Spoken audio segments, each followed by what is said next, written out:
transmission for the F100, and I figured I'd get on here, make a little video, kind of going over what it is that I'm purchasing and what ideas I had while contemplating what transmission I was going to go with.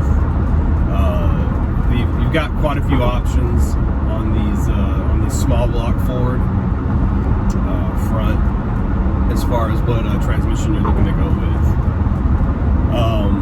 The route I chose is I'm going to go pick up a SN95 T5 transmission. It's out of a early model Fox body Mustang, and the reason why I went this route is because the gentleman that I'm going to purchase it from has the small block Ford bell housing that goes with the transmission, so it'll prevent me from having to purchase an adapter plate or whatever to marry the transmission up to my inline six. The route I originally wanted to go was I wanted to pick up a ZF5 transmission out of I think they typically came in like a F250 platform, but the F250 platform that ran a small block package, typically like an inline six, but I couldn't find one. They're real hard to find.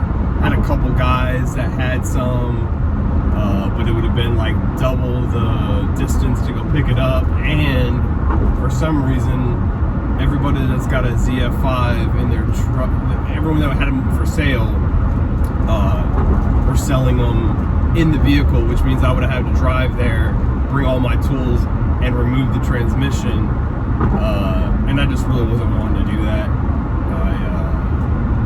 I very well could have done that.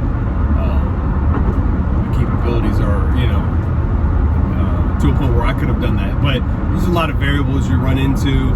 The area in which it's going to be parked in, like what kind of shoddy work was done to put the transmission in originally, like how's all the hardware look. I just didn't really want to deal with that headache. I wanted to buy a transmission from somebody who had already removed it. That way when I go look at it, I can visually see the whole transmission, make sure, it's, it wasn't previously damaged, cracked, bust the housing, and then they kind of just, did a poor job welding back up. I didn't want to deal with any of that. So, going with the SN95 T5 out of the Fox body. There's some drawbacks to this, right? So, I think the transmission is rated for, let's say, like 300 to 350 foot-pounds of torque, and at some point I will probably exceed that. But getting started with this truck, I don't really foresee me putting down that kind of power right out the gate. Now, you throw a turbo on there on a cammed inline six, and you can bump up the horsepower and torque fairly quickly. But that being said, these transmissions, if you go through them, rebuild them correctly, put a few components in them that are, that can take the brunt of a little bit of extra horsepower, it actually kind of bumps that transmission up to about anywhere between like 375, 400, and plus, right? The problem that people get into with these T5s, that kind of like, I wouldn't say it gives them a bad rap, but everyone says, once you get over like 400 or 500 horsepower, those transmissions won't hold up. Well, the problem is they're ramping up the RPM, dumping the clutch, and depending on what kind of clutch they got,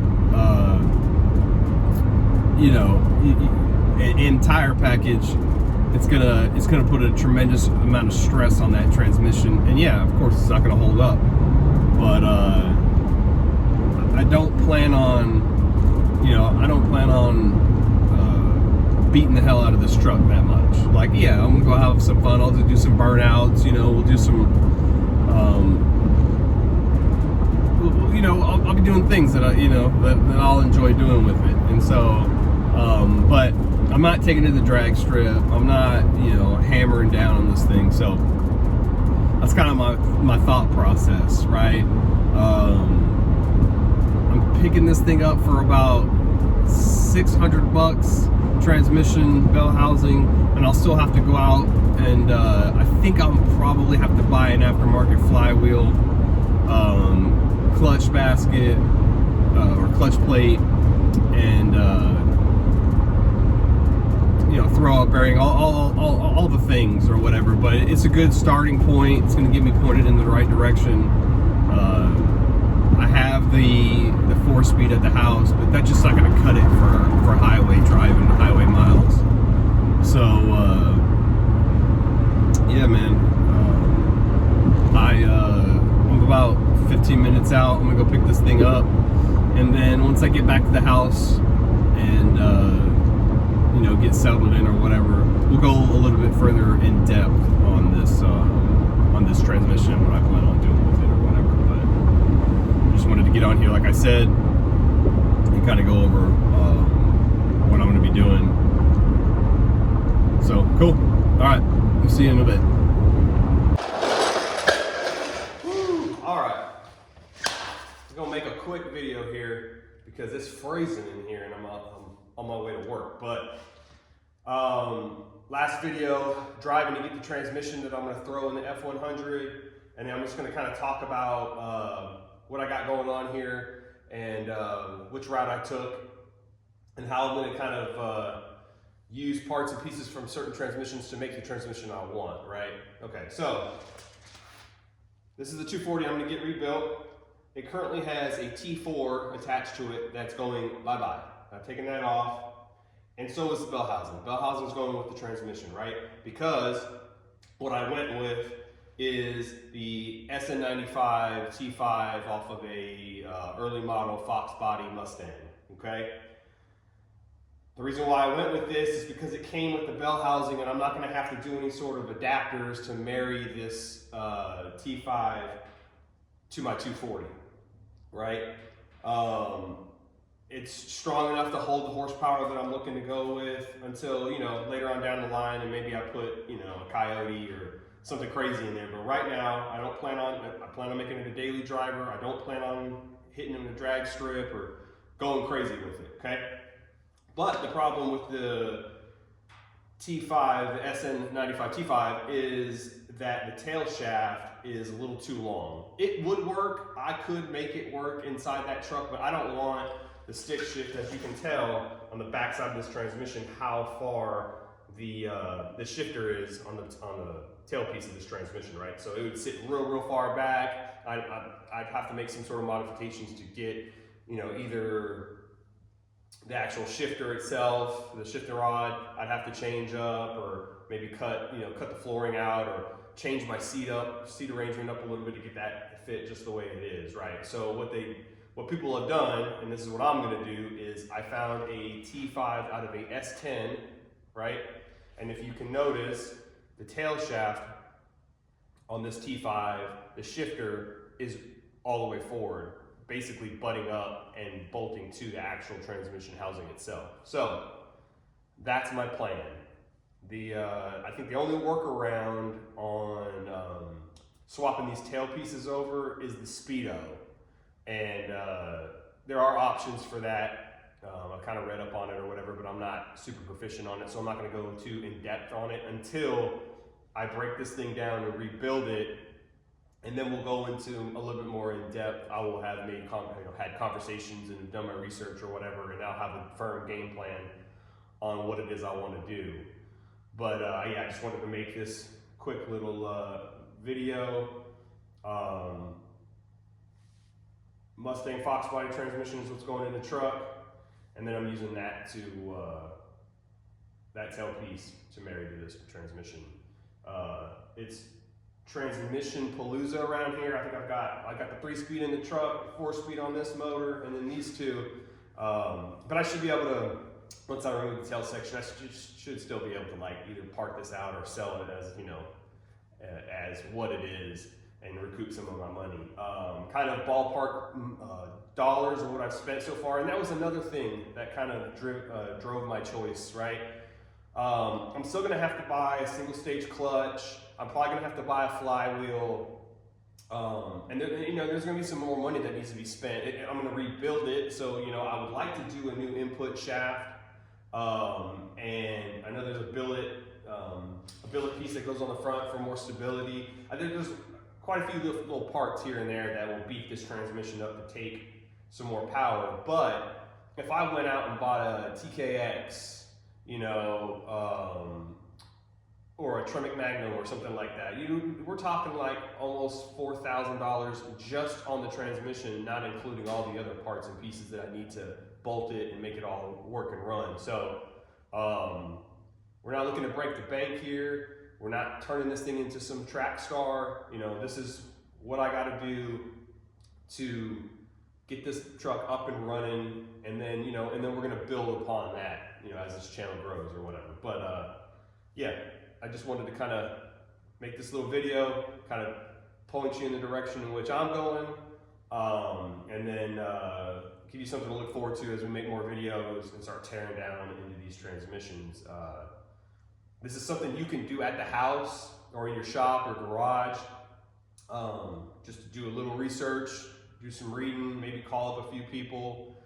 There are a few transmission shops that I am going to call up that are known for working on these type of transmissions, and ask a few questions. But whatever I learn, I will share with everybody as I rebuild these transmissions and get everything up and running. So I think that's it.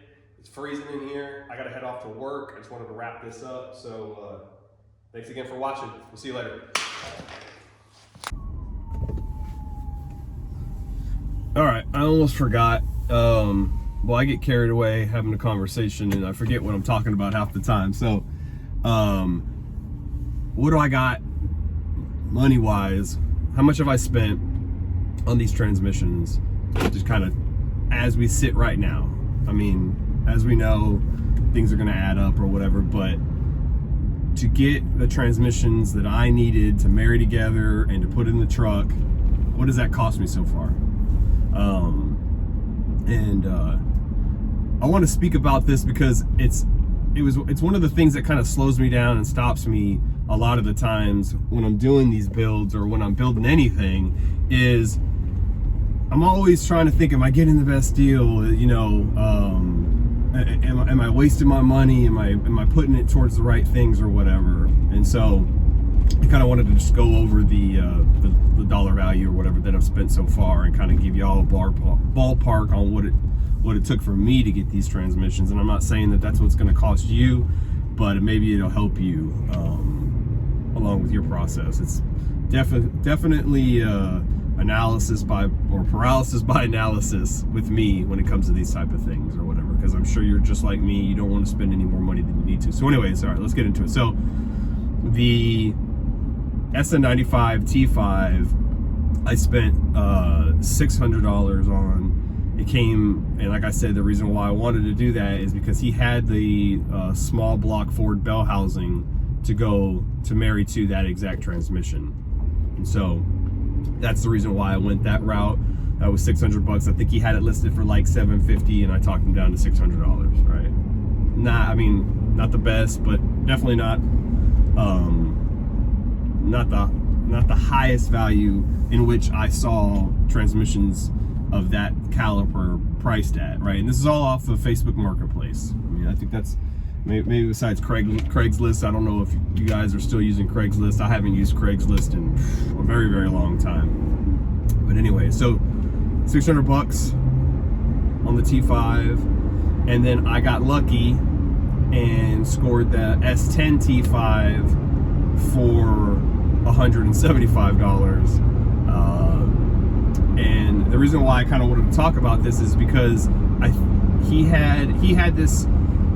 When you're doing your research, you really got to kind of dig in. This guy didn't have the S10 transmission up for sale on its own. It was like a S10 drivetrain package type deal that he was selling. And so I just reached out and said, hey, what would you take for just the transmission? And he came at me with like $300 for the transmission, which is probably not that bad of a price. But I just got real with them, and I was like, hey, look, all I really need is the tail section piece of that transmission. I'm not really looking to, I don't really need the whole transmission or whatever. And so, will you take $175 for the whole kit and caboodle? And apparently he had been sitting on it a while and was just looking to get rid of it, and so he agreed. And so I went and picked it up for $175. So I think that's a kind of a steal. I was looking on eBay for just the tails, that S10 tail section transmission itself, and it's about $150 to $200 is what people were asking just for that tailpiece, and so I got the whole transmission for that price. So I'm not looking to clutter up my garage with all these transmissions, but hey, I didn't have to worry about, you know, shipping it or any of that type of stuff. I was able to drive up about 2 hours from where I live, pick it up, and now I got it at the house. So, okay, now I'm really gonna wrap this video up. I just wanted to clarify how much I've spent so far and kind of give you guys an idea, and hopefully